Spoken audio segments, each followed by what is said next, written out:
Soaring high to take down the Giants. We will find out. It's a jam-packed house here, and you could probably hear behind us. They've got the drums out and everything for the home squad team, SRG. Now, looking at the lineups, like I mentioned, you know, Staffa, I know you're loving SRG, what they brought to the table in this composition, but also for Falcon Esports, I've been really impressed with how they've been able to play up to this point throughout the Swiss stage. And the fact that they went that first pick for Benny, one of the marquee picks right now of M6, and a lot of the cause of debate on what should happen to Bruno, it's a solid choice for them to go ahead and start things off. Not only that, but even the fact that they have a Tigreal and a Vexana to help set things up. You throw in an Edith there too. That's a whole lot of crowd control that SRG has to deal with. Yeah, I agree with you, Naisu. Like, I definitely want to root for SRG a little bit, but I cannot deny that Falcon Esports has a draft that actually is pretty terrifying, right? They have so much set up with the Edith and Tigreal to follow up on things, and Selangor Red Giants are very reliant on this Guinevere actually landing onto Dax. And that's a joy. You're not going to catch her easily. Not going to be able to catch her easily, and I think part of this too is I really got to see. I know it seems, hold on, top side. Trying to go for top lane, gank onto Royal Milk. Not quite able to finish off. Evil Queller going to miss right at the end there. You know, how many times are we to see that too, by the way? Just low health bars and a Suyo across. Royal Milk's got to do it again. Ooh, a nice dash from Royal Milk just to make sure that he's not going to get picked off here. Dax already waiting in the brush, but don't think going to try and challenge this. They have their eyes on the turtle. And this is what I want to see here, Staffa, is how is SRG going to utilize, especially the Guinevere pick? I know we've seen it pop up a couple times now. Some teams obviously finding more success than others. But this looks like it's just going to be an objective in the hands of the home squad, SRG, locking that one in. Not enough, I guess, utility available just yet for Falcon, but look at the play. Down bot. Immediately towards halfway in, and Yuke even flickers for it. First blood claimed by Stormy with a full team rotation to the gold lane. Just a huge play already.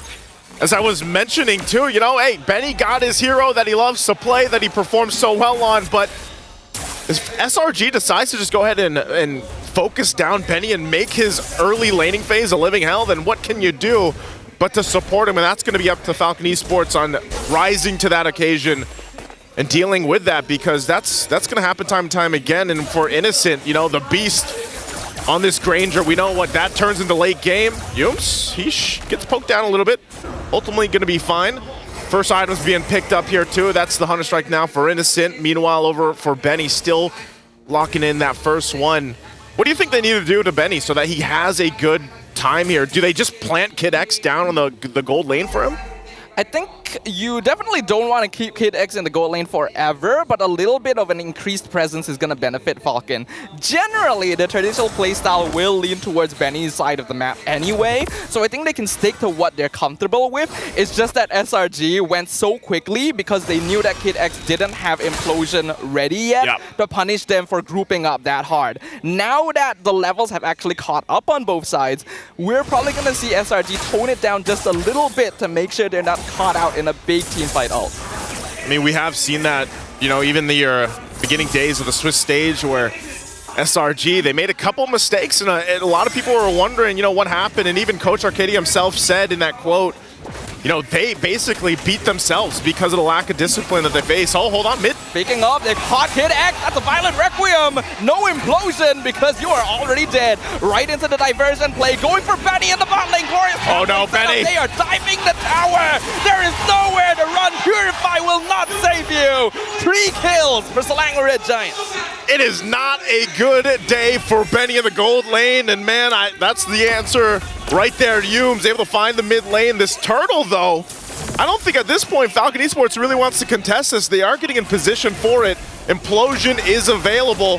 They're going to have to fight for it. Royal Milk already popping Primer Wrap. A 2-man knockout on Kid X. Guy's already securing turtle, but truck buying beats comes out. Dax securing the double kill as a counterplay to the Red Giants. Falcon Esports will be able to get something, you know, 2 objectives now in the hands of SRG, but you got to give it up to Falcon Esports. Still able to find ways to keep things from getting too out of control, and that's exactly what they have to do. With Benny already being 0-2 early on, they know that at this point, they've got to give him even more time. We all know what Bruno can do once those items are locked in. It looks like they're going to go for this top turret They do drop down the Glorious Pathway. They'll stop it from getting taken down. It's 1 HP away.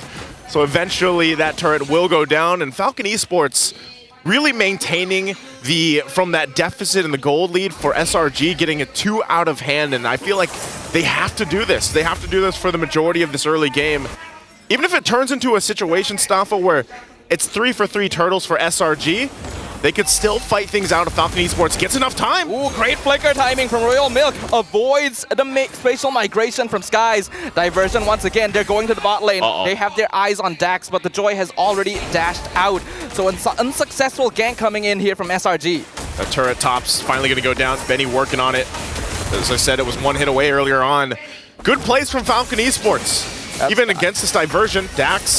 Skies with the 1v1, Stormy flickers in, not able to find a Glorious Pathway to try and cut off his path, but Dax still able to dash away just fine. SRG will take the bottom tier 1 as consolation. All right, so they trade it. They trade out the turrets for now. Both teams still putting pressure where they can, cross-map especially. Oh, Innocent. Innocent trying to dive this, dropping Benny 10%. Purify already used on the Bruno. Kid X kind of missing the Sacred Hammer. Here comes the Violet Requiem, locking down Kid X. Innocent not able to land the Death Sonata. Flicker used by the Tigreal. Cram is here though to cut things off. Implosion on 2. No Sacred Hammer usage. And I think Kid X, there's no way he's escaping this one. But space created for the turtle. Falcon Esports should be able to get this easily. Sky's not in the area, but person cuts off Dax. He's able to dash away. Yume's not able to find him, but they will find PX7. And that's how you play with the Louis Yi power plays on the macro level. Able to shake things up, keep them guessing, but Falcon Esports, you know, they got the objective, they responded, Innocent went forward, great response from Yumes earlier. I mean, both teams doing actually a pretty good job on both fronts. It's just right now, SRG obviously feeling that momentum a little bit more, carrying into the gold lead that they have. But you can't count Falcon Esports out just yet.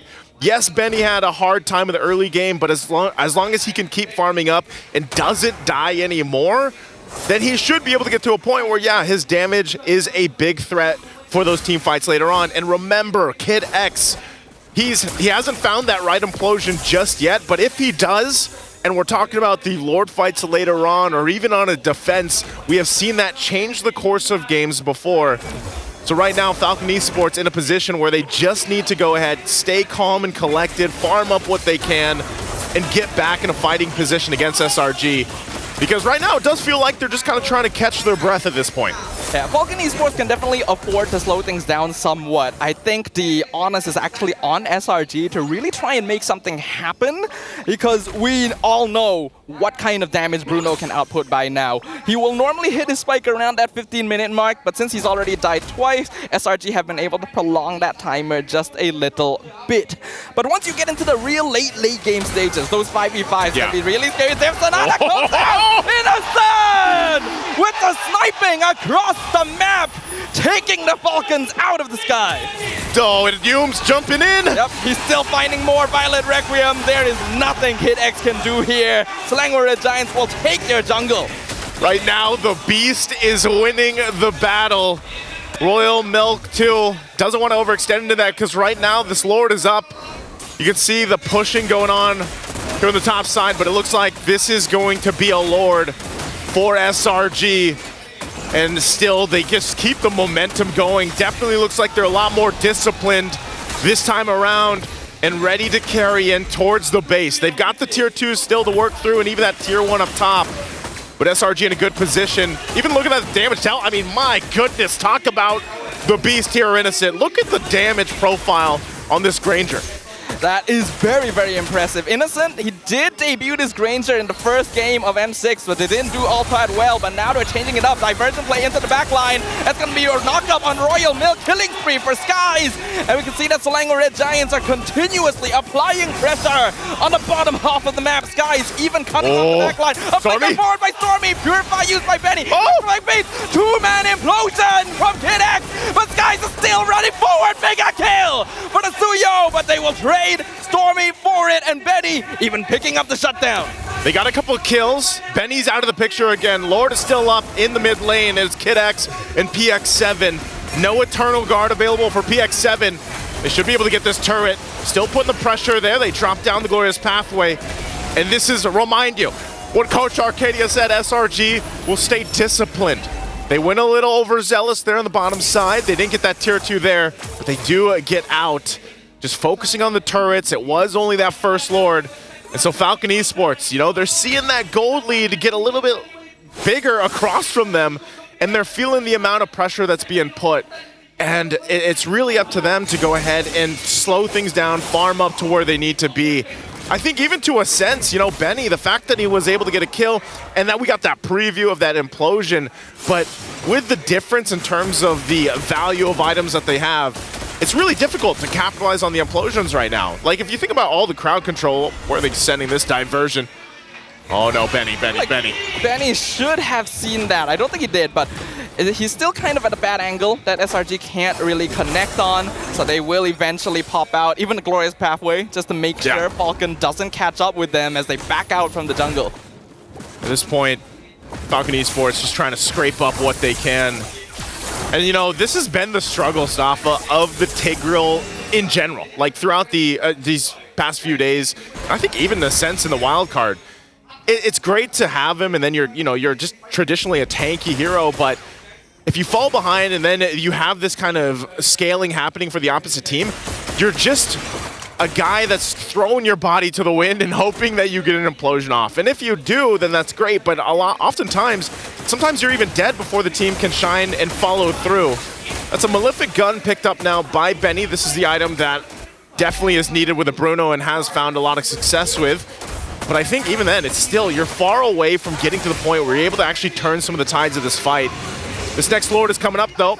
And I think for Falcon Esports, we see them check things. They might actually try to fight it again because Kid X has a flicker available. Royal Milk could be the one to set things up, too. And that's what we haven't seen too much of just yet. This Edith value. Has he been able to find those flicker combinations with the Onward and Earthshatter combo, where then, again, Kid X doesn't have to be the guy to do it first, and he can follow through. But look at the amount of poke coming out from SRG already. Royal Milk at half health. Diversion. Only on Cram. They're cutting off Royal Milk specifically from the rest of his team, and the Spatial Migration will come in. Implosion on 2, but it's on Cram and Humes, and it doesn't even matter as Kid X is just held it down from behind. Falcon Esports, no way to connect. This is going to be another free Lord for the Red Giants. Another Lord taken by the power of the macro play that comes with a Lo Yi, man. It's something about this hero that just keeps teams on a guessing game throughout it. Where are they going to come from? What bush are they in? And here's a Glorious Pathway in the mid. I love the way Cram is using these just to set up space, and Innocent with the Death Sonatas. PX7 almost dead just like that. Dax can't even run in with the electrifying beats. Selangor Red Giants are looking to tighten the noose, put the final nail in the coffin for Falcon Esports. Lord now pushing in mid lane, gonna crash in, mid inhibitor gone easily for SRG. Royal Milk trying to hold the front line, but he knows that it's dangerous for him to stand too far forward. Even Primal Wrap used just to clear up the Lord, and they will finally at least hold against the SRG minion waves. Gonna be able to hold it. They only lose that mid turret. So Falcon Esports still trying to stay into this. You know, this is looking a little dangerous and a little dire for them, though, because of just how much poke from a range is gonna happen from SRG. And then again, too, even if Humes has the flicker available, they could push it in. Diversion going to be used again. And a grab right into the back line. Putting up everyone into the Spatial Migration. Royal Milk knocked out. Mega kill already for Innocent. Implosion. Actually going to be able to punish Cram. Benny picks up a trade. And now Dax shutting down Innocent himself for a mega kill. So getting shut down by Skies right in return. For Falcon Esports able to trade even 2 for 2 in their base defense. Hey, they send in Cram, but hey, it's hard to shoot a joy that's electrifying your beats, basically. You know, you can't really hit him with the Rhapsody with the way that hero alone has that kind of mobility. Good kill, honestly, to get. Keeping Falcon Esports in the game. Yes, they still have a huge deficit to work for, but that's a little bit of hope that they can work with, because looking at the items too, you know, you're getting to a point where your damage profile is getting better, your defense is getting a little bit better for Kid X, but even so, Royal Milk and Kid X still both are getting melted. And now that you have a Malefic Roar picked up by Sakai's, this is in a situation where you almost have to play in a sense of, let's punish SRG, if they actually go ahead and use those diversions, because often it's been that. It's diversion, send in Cram, here's a glorious pathway. We're trying to cut you off, Falcon Esports. And maybe it's in a position now for Falcon Esports where they can actually punish that and get someone down fast enough. Immortality also could play a part here for Kid X, because now he doesn't just get melted and blown up. Yeah, we have to note, Falcon Esports traditionally is known to be a team that's actually quite good at high ground defense. And their composition right now is actually pretty effective at that, especially if SRG overcommits resources and gives Dax enough free space to walk in without having to worry about that crowd control.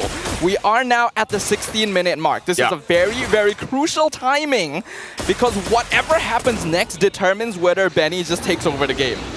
Yeah, that's the scary thing about it, and why Bruno has such a high win rate, contest rate as well. I think this is ultimately still obviously a Lord in the hands of SRG. They're not going to get here in time. Kid X checks things out. That's Lord secured. Cram will just drop down the glorious pathway. He's going to be fine, because they know they just wait for this Lord to spawn up before they get ready to march into the base. Now, Falcon Esports, this is where we look to see if they've bought themselves enough time.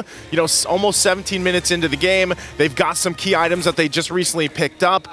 But can they actually withstand another push into the base, especially with only one base turret left? This damage is just insane from Innocent. And honestly, at this point, like I said, for Falcon Esports, they're probably not going to get to Innocent. It's really difficult for them to even get in that range, in that zone. So they have to just wait for SRG to approach, hopefully punish, especially against this diversion, and then turn the tide of the fight. The Lord's going to be worked on. Down in the mid, there's Cram jumping in. Glorious pathway opens up the path. Primal Wrap used by Royal Milk. Last inhibitor will fall for Falcon Esports. Slinger Red Man's going to use with the two-man knockup right into the Stormy combo. Falcon Esports going to lose Royal Milk straight away. Implosion comes out, but Kid X just melts instantly. Skies loses immortality, going to be taken out by Benny. Falcon Esports still actually holding on to the crystal, but it is a 3v4 defense. Next minion wave coming in mid lane. PX7 gonna nuke it, do some damage where they can. Dax looking for an opportunity. Purify spent on PX7. Another gold used as a flicker in. Locks up on Dax, but no Violent Requiem. Cram creating space, but SRG can't quite get close enough. They cannot find the executions they need. So the crystal still stands for Falcon Esports, and they're trying to make sure that they can keep their hopes of moving on to the next stage alive. Oh, they're gonna defend. They actually end up doing it. Great usage of the Purify earlier in the space and positioning from Benny, because if Benny was gone, that whole damage profile would have been diminished. Yes, PX7 is able to go ahead and hold things steady, but ultimately it comes down to Benny, and if SRG can take him out or not. I mean, both gold laners, hey, the panel previewed this leading into the matchup. It's the Beast versus the Claw, and that's exactly how it's fallen into place. You can see the items with both gold laners. Like, they're pretty much where they need to be. And now for Benny, you know, he's in a position where, yes, he can go ahead and sustain through some of the fights. He's even got the Rose Gold Meteor here. He's actually helping him with the Sea Halberd too, with some of the sustainability with that Revitalize across from them. But still, you have to be able to go ahead and defend maybe one more time if they actually just give up the Lord to SRG, because it's actually looking pretty difficult. I mean, look at the stacks here too for Innocent. Wow. 840 stacks on the Granger there. But there is a notable weakness. Granger is a skill spam based marksman, which means that unless he is able to get close enough, he actually cannot whittle down crystals very quickly compared to something like a Bruno. Yeah. So Falcon Esports, as long as they can keep Benny in the back line, so SRG has to break through the entire lineup to actually get a chance at ending the game. They do, and right now it looks like this time around, Staffa, they actually want to go ahead and contest this, at least showing face here. No immortality this time around for Kid X. It was expended earlier on, so they might rely on Royal Milk. Conceal going to be used. Conceal play already used. The baiting of Flicker from Stormy. Cram now forming the front line. Glorious pathway slowing down Falcon Esports. Royal Milk has to flicker away. Dak looking for Innocent with the Ultravine base. He finds him. He gets the execute, and now the implosion comes in. Double kill for Dax. And Falcon Esports have found 3 members of SRG. The next Lord belongs to them. And the Falcons will find flight as they get a setup they're looking for and finally get a Lord. This could be a turnaround point for Falcon Esports. A big mistake from SRG. And that's exactly what Falcon Esports has been looking for the past 20 minutes, man. Send in Royal Milk, who cares if he's half health, and then let Kid X come in with the implosion. And now it's them knocking on the base of SRG. SRG now has to hold another 10 seconds before the rest of the members come up. Yumes misses the flicker, implosion catches them, and it's a killing spree for Benny! An absolute reversal as Falcon Esports topples the